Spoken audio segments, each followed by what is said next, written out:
Stephen A. Smith was on First Take earlier today, and he said that he would take Dwyane Wade in the clutch over LeBron James. Scott, if you take their entire career into account, which guy would you rather have holding the basketball in the clutch, we're going to say with under 2 minutes to play? We disagree on this. I think it's LeBron James, and I think it's overwhelmingly LeBron James. Outside of 2006, when Dwyane Wade in Game 5 had 2 huge shots, one in overtime, one in regulation. He made free throws, and that's it. Gary Payton hit the big shots in Games 3 and 4, and there was a rout in Game 4. So, yeah, other than 06, LeBron James, and like his equivalent of 06 was last season, right? Taking them from 3-1 down and taking out the Golden State Warriors. There are 2 ways that analytics define clutch. Within 5 points either way with 5 minutes left, or within 1 basket or tied with 24 seconds or less. No one in the playoffs in the history of the game has more buzzer beaters than LeBron James.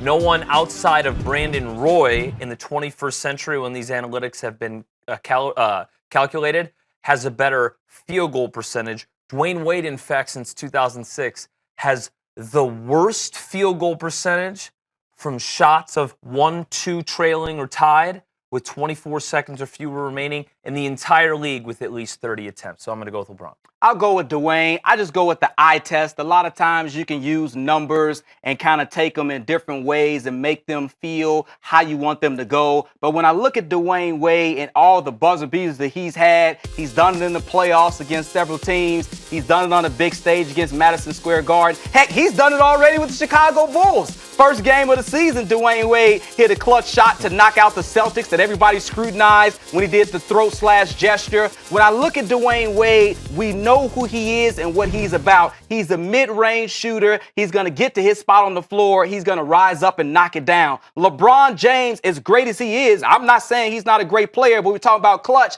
We don't know what LeBron is in the clutch. Will LeBron settle for a 3? Will he pass the ball out? Will he pull up for a jumper? I just want a guy who has the mentality that when the game is on the line, I'm shooting this ball. It's going to fall on my shoulders no matter what, because I'm going to get all the criticism. I'm going to get all the blame. So I'm going to be the guy that the buck stops with me, and I'm taking the shot because I'm the best player on the court. And LeBron James hasn't been that guy. We talk about the basketball plays and can everybody else knock it down. I want my best player to take the shot, and to me, that's the mentality that I look for, and that's the difference in the eye test, in my opinion. Yeah, there's a lot of things. There's the philosophy of, is the best decision 100% of the time, even double covered, for the best player to take the shot? And is true value and clutchness only about jump shooting?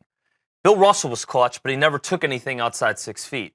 Magic Johnson didn't shoot a lot outside 12 feet. He was extremely clutch. Kareem Abdul-Jabbar was very clutch. And listen, we talked about this in the meeting earlier. Like, if Steve Kerr and John Paxson missed those jump shots, we question why Michael Jordan didn't continue penetrating. Both of them were penetrations where the play was drawn for him to take it. In both cases, we have microphone evidence that Paxson and Kerr said, hey, if I'm open, usually Mike's like, yeah, great. That's nice, man. You're the 9th best player on our team. And he had Larry Hughes and Mo Williams miss jump shots. It's that tricky. Dwyane Wade's field goal percentage with 24 seconds or less in a game is so poor. It's 21% in the last 11 years.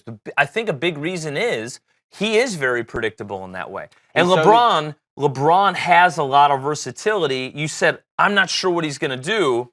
That's not always a great thing, though. It's sometimes good and bad, yeah. Yeah, both of those guys have 3 rings. Both of those guys, fantastic players. Let us know what you think. Hit us up on social media, LeBron or D. Wade.